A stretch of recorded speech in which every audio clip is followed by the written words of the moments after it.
Hello, this is old Mr. Kent of MrKent.com, and last night we had one of those monsoon rains and a windstorm. So I thought, well, I'm going to get up and take a look at some of the flooding. And also my main goal is to go across this circular irrigation field and take a look at the construction site straight ahead of us there. Because last year, when I guess it was in the spring when we had one of these rainstorms, they didn't have anything set up to prevent flooding, and so the water ran off of their construction area and into the houses just to the right of it and flooded their yards. So they got in quite a bit of trouble. But I know they've done everything right now, because I've flown over there a bunch of times. If you've been following my videos, or following my channel. Anyway, so we're going to fly over there and take a look at that. And then also I'm going to tell you a story which is told with a lot of apology, a lot. Because I've been talking about my son Bruce, who we live with, basically. He built us a little addition to his shop. But I have another son, which I've told about when he was first born, but I haven't told much else about him. And I thought, you know what, he's a remarkable guy, and I thought I should probably make a video where I talk about him and all the things that he does. And so I'm going to tell that story today, so in this video. And so as you can see, the areas that they have dug out, the low spots, they've filled with water just like they're supposed to. And so that prevents the water from going over to the neighbor's yard. So anyway, it looks like they did a good job because it was quite a rainstorm. So let me tell you about my oldest son. His name is Mark, and he lives, we're in Arizona, and he lives near Portland, Oregon, and has business there. But let's go to the beginning. He's from my first marriage, which, his mom and I broke up when he was still in grade school. And it is a sad thing, and that's how it happened. And so anyway, that was one of the first sad things that happened in his life, and he endured. Anyway, I got married a year or so later after I broke up with his mom, and oftentimes I've wondered my plan A and plan B and plan C. Maybe that was God's plan A the whole time. I don't know, because so many things have happened since we broke up that I'm not sure that He's not in charge of everything. So here we are now over the site, and they're working, and you can see. We'll move up here a little bit. You can see some guys standing around while a tractor's plowing the mud or whatever he's doing. But so there, now at the top of the screen, you can see they had a road that got flooded, and I don't know what he's doing, and how they got all those cars in there without getting stuck, I don't know, because that's pretty muddy stuff. Well, anyway, so back to the story, and we'll just watch these guys do their thing. So broke up when he was in grade school, but we lived near each other, and so got to spend time with each other, and did some things together. And at that time, I was buying old motorcycles and tearing them apart and fixing them up, making them, and even painting them sometimes, making them look nice, and then selling them for quite a bit more money than I paid for them. Well, I had this Honda 150, and nobody was buying it. I'm about to cough here. Hang on. Anyway, nobody was buying it, so he was interested in it, and he was in high school by this time, and so I sold it to him for $100, and that was his first motorcycle, and he had that for a long time. So anyway, it was a Honda 350, and it did just fine. He had a job, and he rode it to work and back and forth. And also during that time, for a short time, I had my 1980 Harley full dress, and then I also had a Super Glide a 1977 Super Glide, and I had that for a while. And so we were able to go for a few rides, and he rode the Super Glide. It was like a sports bike, but a regular-sized Harley. And then I rode the full dress, and we even went on a long trip with some other folks, and it was a fun time. And so, he got bit by the bug, I think. But I didn't see him as much when he went away to college. I didn't get to see him very much. I did get to once in a while.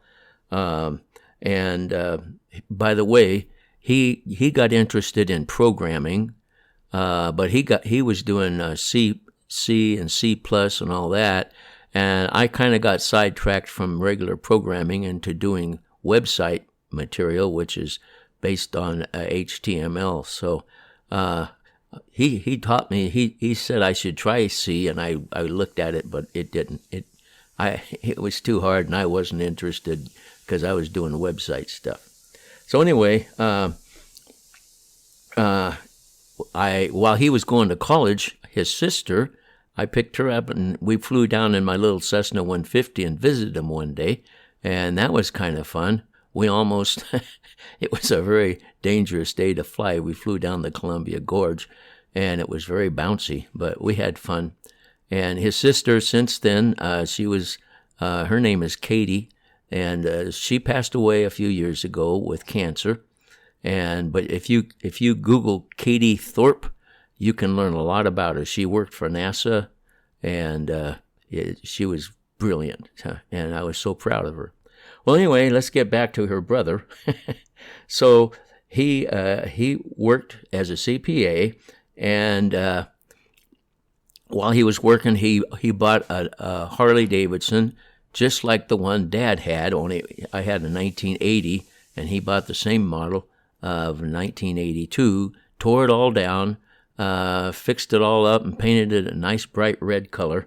And so I was proud to see that he liked the kind of bike that I had earlier in life. So anyway, when we used to go to the ocean, me and my current wife and our family, and whenever we'd go to the ocean, not every time, but quite often, we'd stop by and visit him because he was on the way. He was in near Portland, Oregon, and from where we lived, we had to go through there. So anyway, got to visit him on trips and stuff. Now he has his own accounting firm, does accounting for huge businesses, and he also does our taxes, right along with the big boys. So anyway, he's a special guy. And then when I finally decided to get out of flying, I told him I was going to sell my Cessna 170, and naturally he wanted to buy that. He didn't have his license or anything, but he wanted to buy that. So I made him a deal.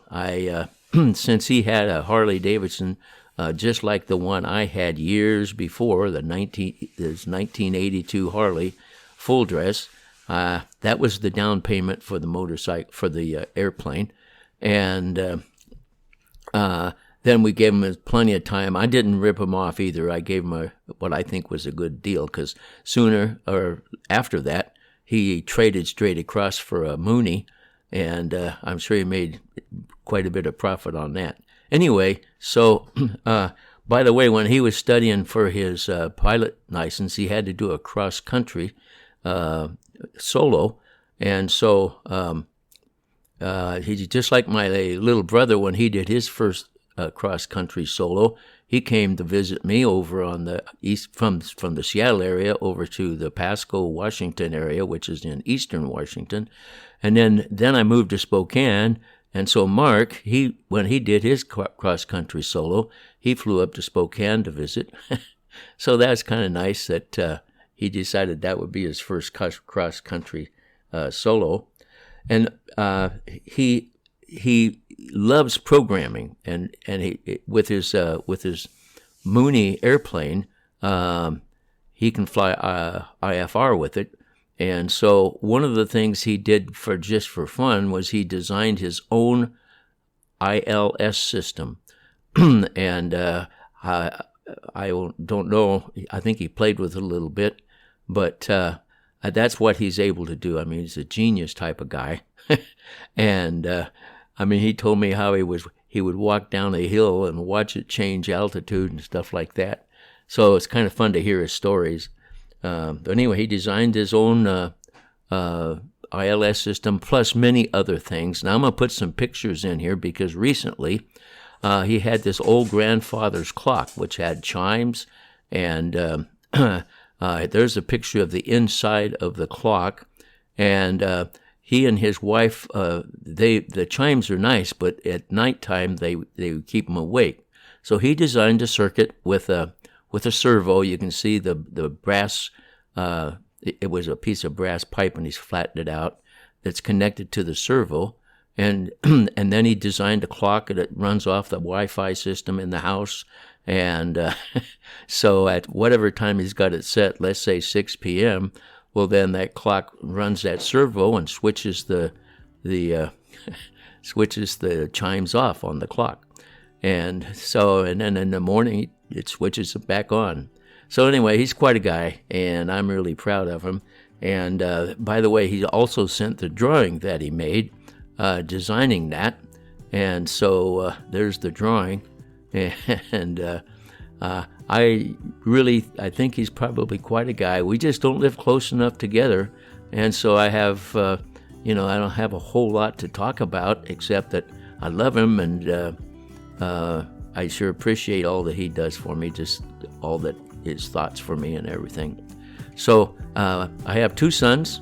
One lives close, one lives quite a ways away, and love is the same, and I'm so proud of both of them, and I'm a blessed man. So anyway, as I head home from this flight, I want to thank you for watching my videos, and God bless.